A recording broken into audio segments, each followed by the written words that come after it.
Alright guys, so today I wanted to rant about my thoughts on the schooling system or the education system in America.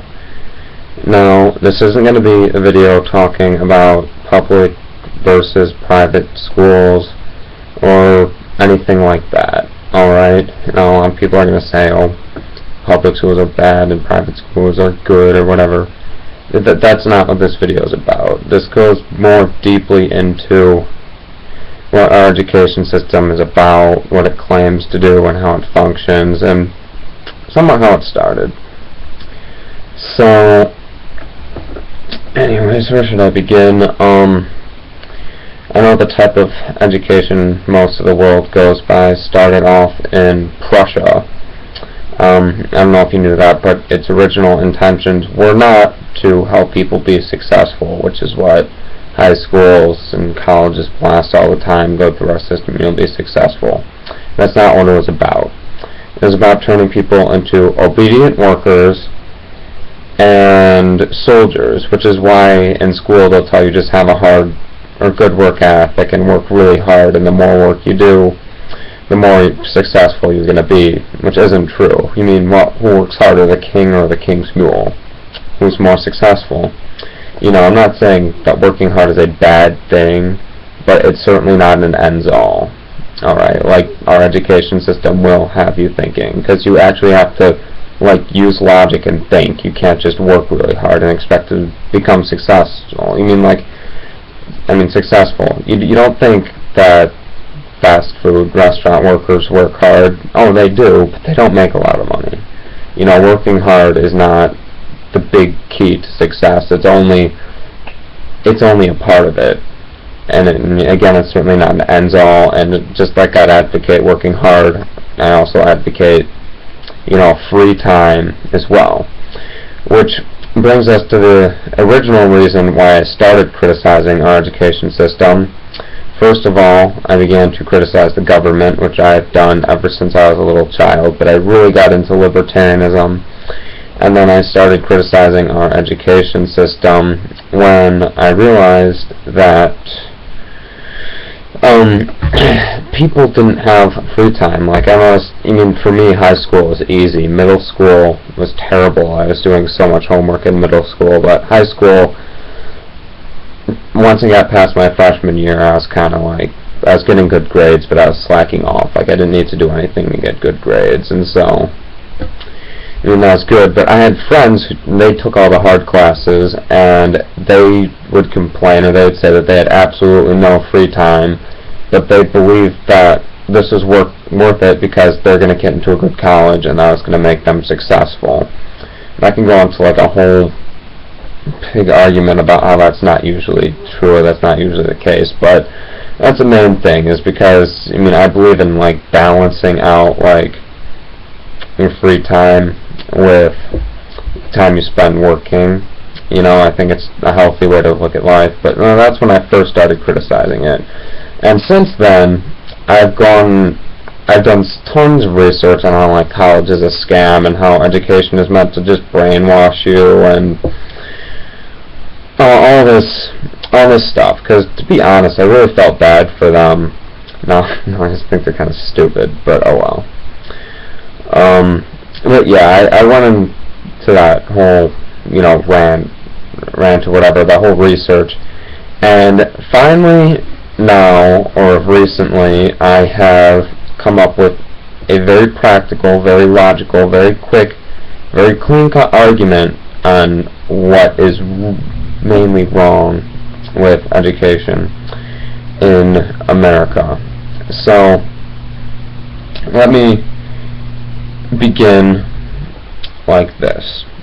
Alright, so if I wake up in the morning and I decide I want to make a pizza or bake a cake, either way, I will then go to the grocery store and I will get the ingredients that I need, and I'll go home and I'll make whatever I want to make. Right? It's simple. I'll bake the cake, I'll make the pizza, I'll do what I want to do. Now what our education system will have us doing is going to the grocery store and buying as many items as we can. Just stocking up, just in case, buying everything off the shelf, and then going home and then deciding that we want to bake a cake. And that to me is just extremely backwards, and it's why most people going through elementary school, middle school, high school, and even into college say, we don't need half the stuff we're learning. Most of the stuff we're learning in school we're probably not going to need, and a lot of times they don't need it.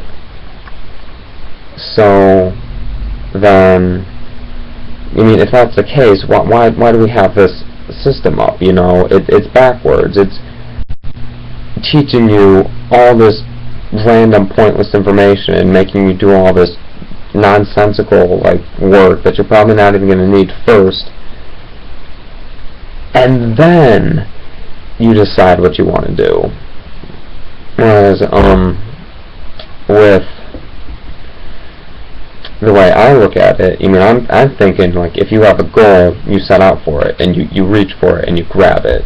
It's like an apple. If I want to pick the apple, I might go to the store and buy a ladder and I'll reach it. But I don't do a bunch of random stuff in preparation just in case.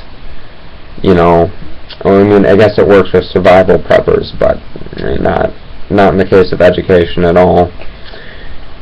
And so you think of all the time and money that's been wasted on such a pointless system that indoctrinates kids. They should, in my opinion, just stay at home and just learn from their parents, because most of the important things like how to spend money and clean and cook, they can easily just learn from their parents. They don't really need an elaborate system like this. And then another argument I have, which is important, is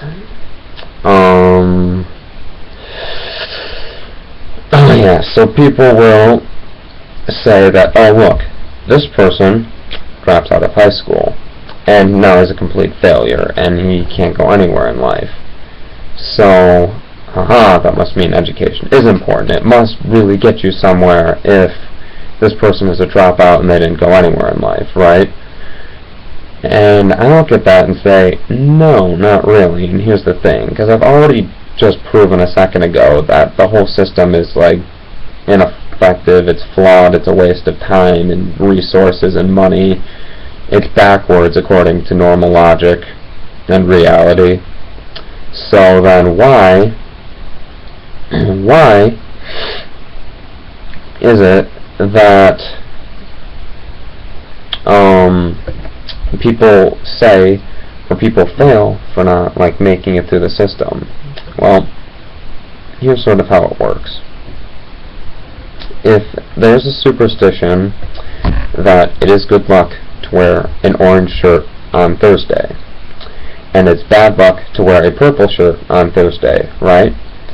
And the vast majority of society believes this, and there are only a few people who say, no, that's BS.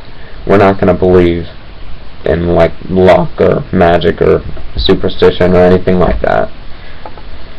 If you wear an orange shirt on Thursday, people are going to shake your hand. They're going to want to be around you. They're going to accept you. If you wear a shirt that's not orange, people are going to be like, you should have worn an orange shirt, but oh well. And you won't be as good. If you go to a job interview in that orange shirt, chances are you're going to get the job. Your boss might give you a raise. You're going to have a good day. People are going to be happy with you. If you have a job, you'll probably keep that job because you're wearing that orange shirt. But if you go and you wear the purple shirt, people are going to go away from you. They're going to run away from you. They're going to say, no, we don't want to be around you. Your boss might fire you. You may not get the job if you're applying for a job. You might get a pay deduction. He might tell you to go home and change your shirt. You might get kicked out of school. Who knows what might happen. You wear a purple shirt and people are irrational and they think that it's bad luck to wear purple and good luck to wear orange. Right? Now, what they're going to say is, oh look, this person wore a purple shirt and his life is now miserable, and this person wore an orange shirt and his life is great. Therefore, it must be true that it is bad luck to wear purple and good luck to wear orange. But what they don't realize is that they create that effect through their own thinking, through their own mind. It's not rationally, logically the truth. It's because they believe it to be true that it's true. Because normally, if none of them believed it or cared about the superstition, it wouldn't matter at all. It's because when they see someone wearing orange, they treat them good, and when they see someone wearing purple, they treat them bad.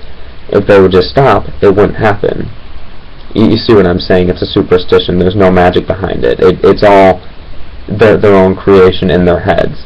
It's because they reject him because of their false beliefs that cause this person to be a failure for wearing purple. And it's the same way with our education system. And it's why our education system is a huge hurdle, and it's way more of a hurdle than a benefit at all in any way.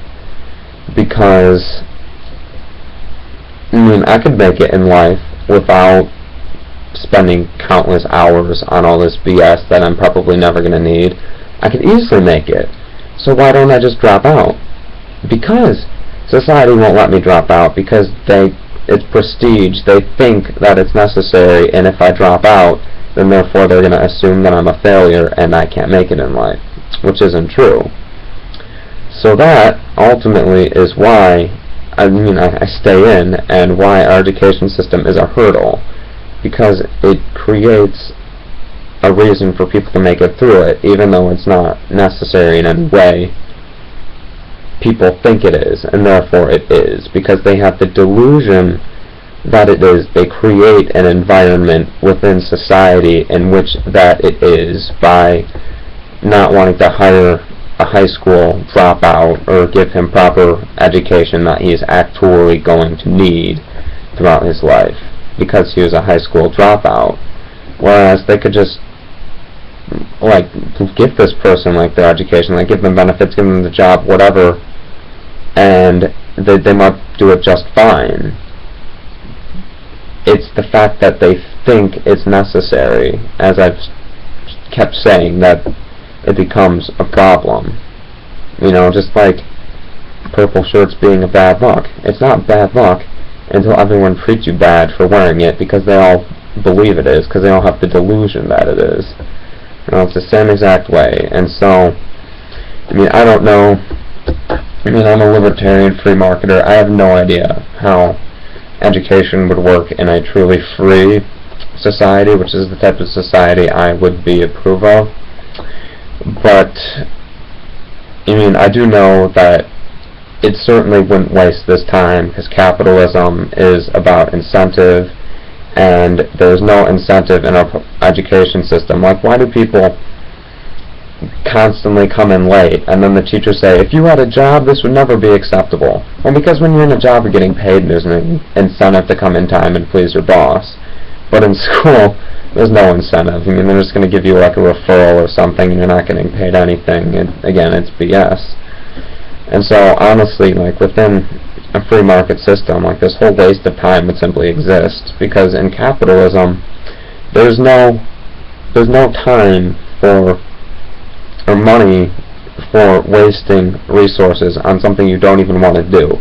You can spend extra money that you don't need on entertainment, on things you want, but there's just no room on wasting on silly things that you don't want or need. And that would be the end of this whole Prussian education system for good, pretty much, because people would catch on to it quickly. They'd stop sending their kids to school, and it would be over. Thanks for watching, and auf Wiedersehen.